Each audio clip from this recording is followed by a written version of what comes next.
Hi guys, horror stories Hindi में आप सबका स्वागत है।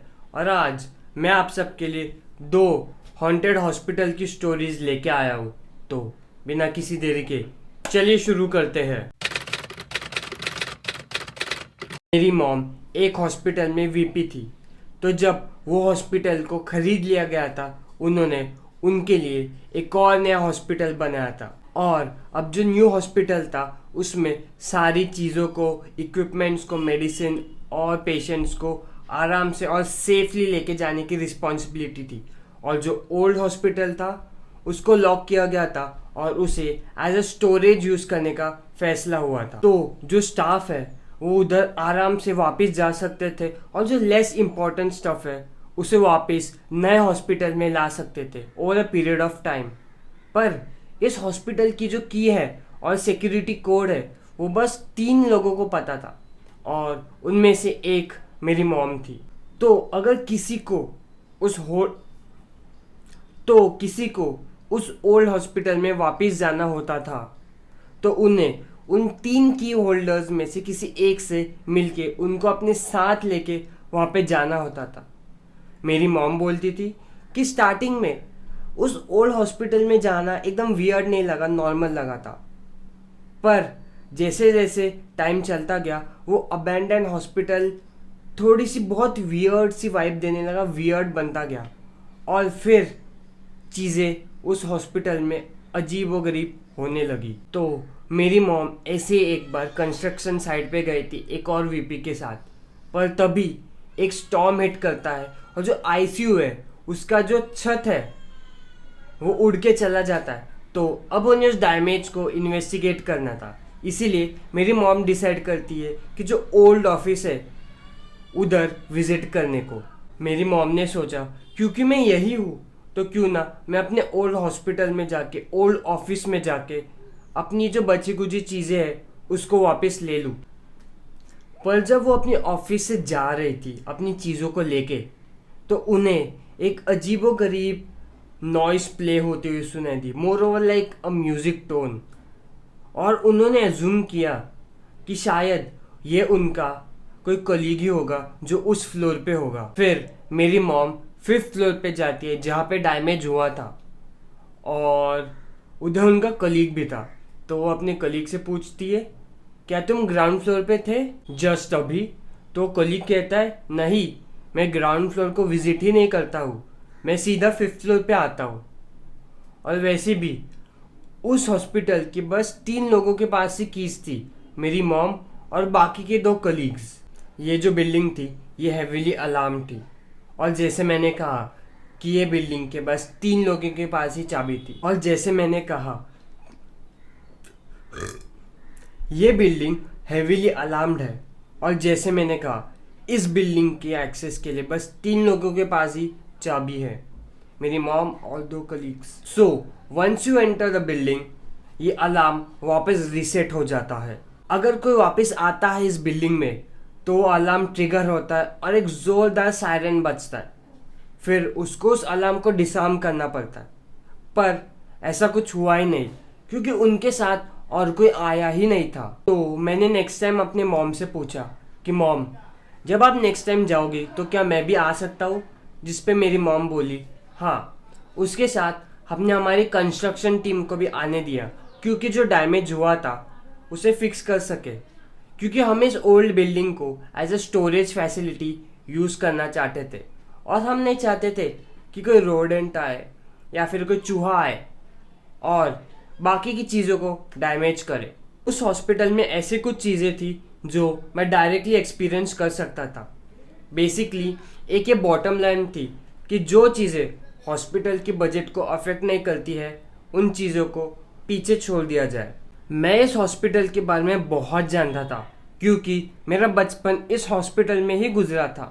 मैं स्कूल के बाद इस हॉस्पिटल में आता था और अपनी मॉम के साथ रहता था जब तक मेरी मॉम का काम ना हो जाए। फ्री टाइम में या फिर मुझे कभी बोर हो जाए तो मैं हॉस्पिटल में ऐसे ही घूमता था या फिर मॉम के साथ पेशेंट्स को विजिट करता था। जब मैं बड़ा हुआ तो मैंने उस हॉस्पिटल में वॉलंटियर्स का काम किया और मैं एकदम सैड हो गया था जब मुझे मालूम पड़ा कि इस हॉस्पिटल को अब अबैंडन किया जा रहा है। जो कैफेटेरिया था वो बहुत खूबसूरत था और उसमें बहुत सारे अलग अलग प्रकार के खाने के पदार्थ थे, पर फिर जब उसे अबैंडन किया गया तो उस कैफेटेरिया में बस ब्रोकन चेयर्स, ब्रोकन इक्विपमेंट्स थे और कुछ गर्नीस थे भर भर के। इवन हॉस्पिटल में जो रैंडम हॉलवेज थे उनमें भी रैंडम गर्नीस थी, बहुत सारी गर्नीस थी, and that gave a bit of creepy vibes, a bit of weirdy feelings. Haunted hospital की तो वाइब्स बहुत आती थी उससे। तुम खुद सोचो, तुम एक हॉस्पिटल में जा रहे हो जो एक अबैंडन एरिया है और तुम्हें बस व्हीलचेयर्स ही व्हीलचेयर्स दिखे आसपास हॉलवे में। बहुत क्रीपी वाली फीलिंग आई, इसीलिए लोग उस हॉस्पिटल के आसपास से जाते भी नहीं थे। एनीवेज, मैंने जो नोटिस किया था वो ये था कि बस जो जनरेटर था वही ऑन था और जो फुल इलेक्ट्रिसिटी थी हॉस्पिटल की वो कट ऑफ की गई थी। तो अब मैं जो भी रूम में जाता था चल के, लाइट्स अपने आप ही ऑन हो जाती थी। जो फोन्स थे वो डिस्कनेक्ट किए गए थे, पर जैसे ही तुम उन फोन्स के आसपास से जाते हो चल के, तो वो फोन्स अपने आप ही रिंग करने लगते, चाहे वो फोन्स हेल्पैड के हो, चाहे फोन्स नर्स रूम के हो या कोई ऑफिस के हो या फिर कोई पेशेंट रूम के हो, इवन ओल्ड ऑफिसेस के हो, सब अपने आप ही रिंग करना चालू कर देते थे। कभी कभार तो अगर मैं एक विंग में हूँ तो उस विंग के नहीं पर दूसरे विंग के फोन्स अपने आप ही रिंग करना चालू कर देते थे। जहाँ तक बात है पेशेंट कॉल लाइट की, इन द सेंस कि ये कॉल लाइट्स होते हैं, अगर पेशेंट को कोई चीज़ की ज़रूरत पड़े तो पेशेंट बस उस स्विच को ऑन करता है और लाइट्स लग जाती है। फिर नर्स को मालूम पड़ता है, अरे ओके सो पेशेंट्स नीड्स मी। तो तुम जब भी जाते थे पेशेंट कॉल लाइट्स अपने आप भी चालू हो जाती थी और उस रूम में, उस हॉस्पिटल में एक भी पेशेंट नहीं था, ना ही कोई बेड था। और ये कॉल लाइट्स अपने आप ऑन नहीं हो सकती, जैसे मैंने कहा इसके लिए एक पेशेंट लगता है जो मैन्युअली उस स्विच को ऑन कर दे। जहाँ तक बात है फार्मेसी अलार्म की, वो तो अपने आप ही चालू हो जाता था और बंद होने का नाम भी नहीं लेता था। ऊपर से जो कंस्ट्रक्शन वर्कर थे वो इस सब के वजह से बहुत डर गए थे, तो उन्होंने मॉम को कहा कि उन्हें सारे के सारे इलेक्ट्रिक सप्लाईज ऑफ चाहिए ताकि जब वो काम करे उन्हें कोई डिस्टरबेंस ना हो। तो मेरी मॉम बोली, ओके मैं तुम्हें इसकी जगह भी दिखा देती हूँ। जो कलीग मेरी मॉम के साथ हॉस्पिटल इंस्पेक्शन के लिए आया था वो हॉस्पिटल विजिट करने एक दिन पहले भी आया था और वो नोटिस करता है कि हॉस्पिटल का 5th फ्लोर का जो विंडो है वो खुला है और वो जैसे ही ये देखता है वो फौरन सिक्योरिटी को बुलाता है, क्योंकि हॉस्पिटल जब डिसबैंडन किया गया था सारे के सारे विंडोज को अंदर से नट बोल्ट करके लॉक किया गया था। तो हॉस्पिटल के अंदर गया तो गया कौन, और फिर वो कुछ देर बाद किसी को तो उसको उस 5th फ्लोर से वेव करते हुए देखता है।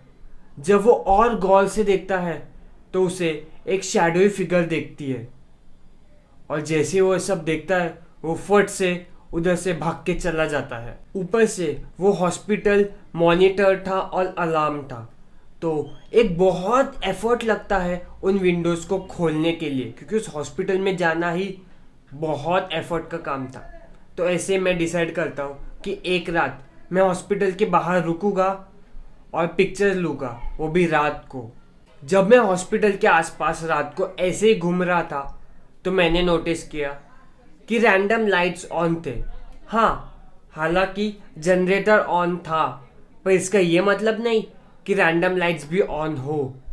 और मैं अपने दोस्त के साथ था कि सडनली मैंने कुछ टैप सुने जो विंडो के अंदर से आ रहे थे करके, और मैं एकदम शॉक हो गया था क्योंकि जो विंडोज थे वो एक दूसरे से बस बीम्स के थ्रू ही सेपरेटेड थे। तो मैं अपने दोस्त की ओर मुड़ के देखता हूँ और पूछता हूँ, क्या तुमने वही सुना जो मैंने सुना? मैंने उन्हें एग्जैक्टली नहीं कहा कि मैंने क्या सुना करके, तो उसने भी रिप्लाई दिया कि हाँ, मुझे कुछ ऐसा सुनाई दिया as if someone was tapping on the glass. फिर एक ऐसा इंसिडेंट हुआ जिसके वजह से हमें घर जाना पड़ा।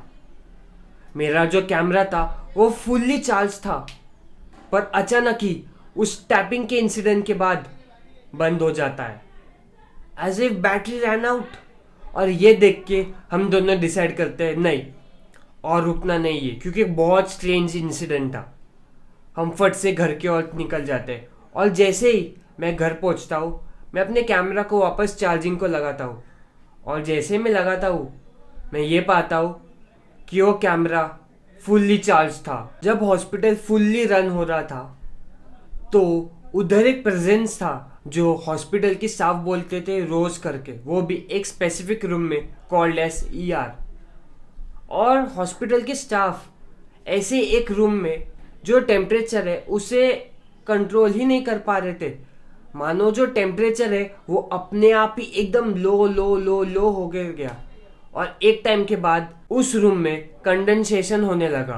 कभी कभार तो जो सिंक्स है वो अपने आप भी चालू हो जाते थे, और जब न्यू स्टाफ या न्यू डॉक्टर आते थे तो वो बोलते थे ये जो मशीन है इसे चेंज करना ज़रूरी है, क्योंकि ये मैल फंक्शन कर रही है करके। और जो वेटरन स्टाफ है वो बोलते थे ना, ये जो रो है वो हमारे साथ मैसअप करने का ट्राई कर रही है, ये जो प्रेजेंस है हमें डराने का ट्राई कर रही है।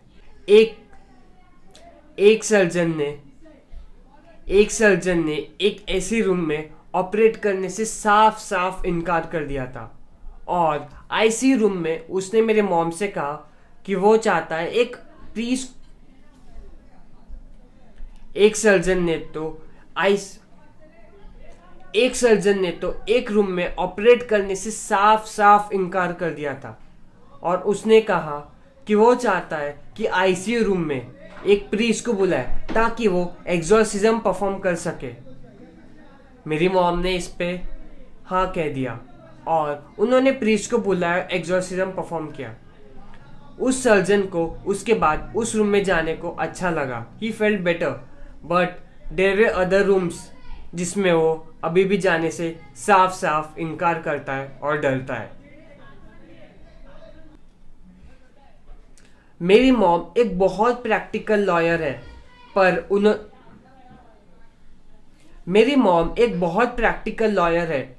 उन्होंने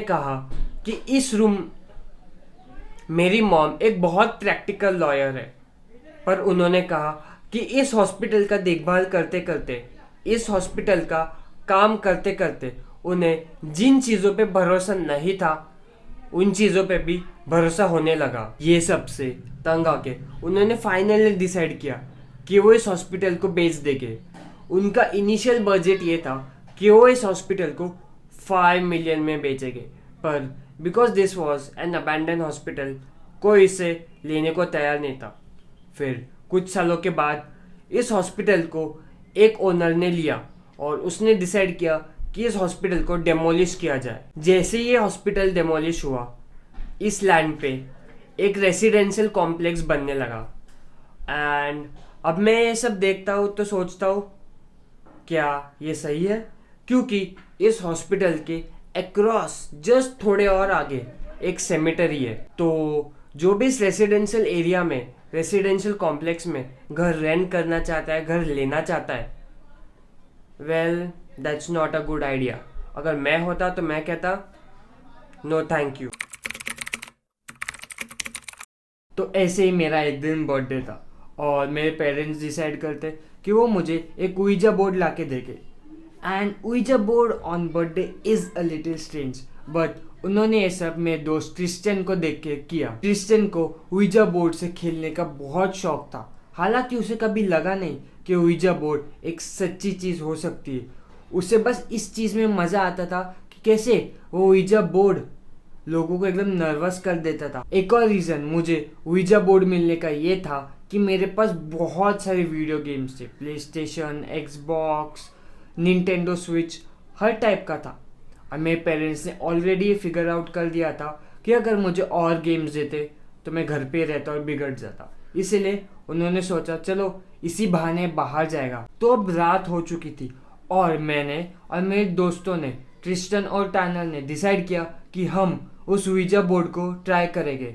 और मेरे पेरेंट्स तो पहले ही सोने को चले गए थे, तो अभी हमें डिस्टर्ब करने को भी कोई नहीं था। हम अब ज़्यादा थके भी नहीं थे, और अगर हम डिसाइड करते कि हम इस वीजा बोर्ड को मेरे लिविंग रूम में यूज़ करते, जो कि एक लिट लिविंग रूम था, तो वेस्ट ऑफ टाइम होता, वेस्ट ऑफ एनर्जी होता और वेस्ट ऑफ वीजा बोर्ड होता। ऊपर से मेरे घर के थोड़े दूर एक अबैंडन हाउस है जिसका कंस्ट्रक्शन चालू होकर बहुत टाइम से बंद हो चुका था, तो that would be a perfect place to use that board. हम तीनों रेड बुल पी के एकदम एक्साइटेड हो गए थे, एकदम एनर्जाइज हो गए थे, और फिर हम तीनों ने मेरे घर को लीव किया और बैकयार्ड के थ्रू हम चलने लगे। हमने बहुत सारे बैकयार्ड क्रॉस किए और फिर हम उस घर के पोर्च पे आ पहुंचे। हमने उस बॉक्स को खोला और बोर्ड को सेटअप किया। फिर हमने इडियट्स की तरह बिना किसी रिस्पेक्ट के उस बोर्ड के साथ खेलना चालू किया।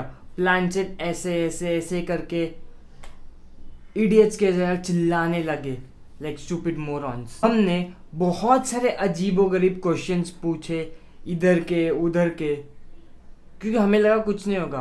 पर उसी एक साइड मैं और टैनर थोड़े से कंसर्न थे, क्योंकि हम एक ऐसी जगह पे आ चुके थे जहाँ पे हमें आना नहीं चाहिए था और किसी ऐसे के साथ मेसअप कर रहे थे जिसके साथ हमें मेसअप नहीं करना चाहिए था। फिर ट्रिस्टन डिसाइड करता है कि वो खुद प्लानचेट को हिलाएगा, प्लानचेट पे अपनी उंगलियां रखेगा और वो पूछता है इज समवन हियर, तो प्लानचेट अपने आप यस पे जाता है और ये इतने स्मूथली हुआ कि मेरी नज़र भी नहीं गई। फिर उसने पूछा are you a good spirit. ये क्वेश्चन ट्रिस्टन ने बिना कोई हेजिटेशन के पूछ लिया और फिर वो प्लानचेट यस से नो की ओर चला गया। तुम इसमें बहुत अच्छे हो रहे हो, मैंने ये ट्रिस्टन को बोला, जिस पे ट्रिस्टन मुझे रिप्लाई करके बोलता है अरे मुझे लगा ये तुमने किया, जिस पे मैं वापस बोलता हूँ नहीं ये तुमने किया, तुम तो बस झूठ ही बोल रहे हो। मैंने ट्रिस्टन को ही रिप्लाई दिया। फिर टैनर कहता है कैन यू सी अस। तो हमारे बाजू में एक विंडो थी, उस विंडो के अंदर से टैपिंग की आवाज़ आ रही थी। जब हमने मुड़ के देखा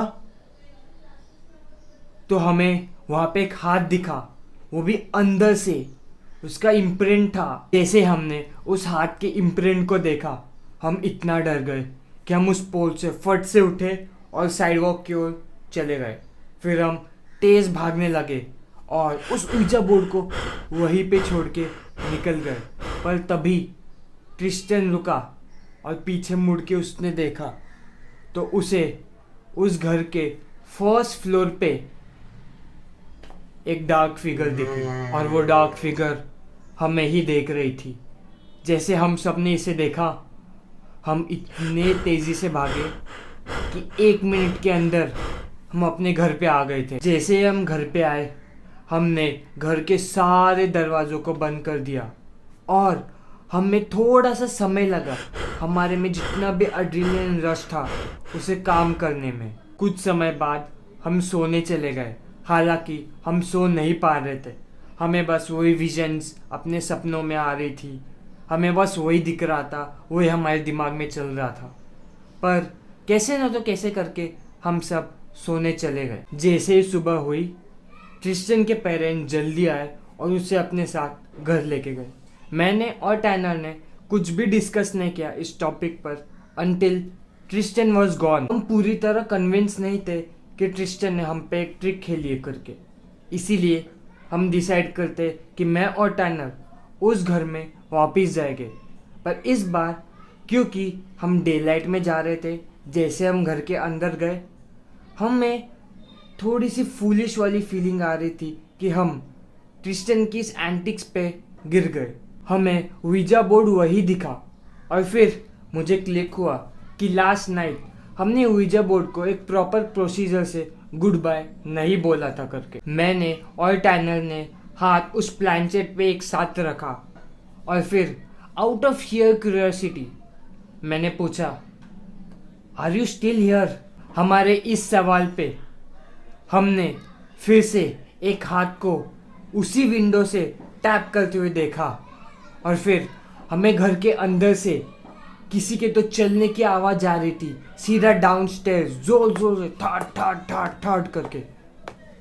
और अब हम बहुत डर गए थे और हमने अब डिसाइड कर लिया था कि अब हम वहाँ एक पल नहीं रुकेंगे करके। हम वहाँ से फट से निकले और 1 मिनट के अंदर ही हम मेरे घर पे पहुँच चुके थे और हमने उस उइजा बोर्ड को प्रॉपर गुड बाय भी नहीं दिया था। That was second time but for the final time, क्योंकि इसके बाद हमने डिसाइड किया कि हम कभी भी उस घर में नहीं जाएंगे। जब मैं और टैनर घर पे थे हमने डिसाइड किया ऑन पॉसिबिलिटीज कि वहाँ क्या हो सकता है करके, और वहाँ क्या हुआ। शायद वो फुटस्टेप्स उस घर से एक होमलेस इंसान के हो, क्योंकि वो एक अबैंडन घर था, पर वो हैंडप्रिंट जो अंदर से था that was definitely not a homeless guy.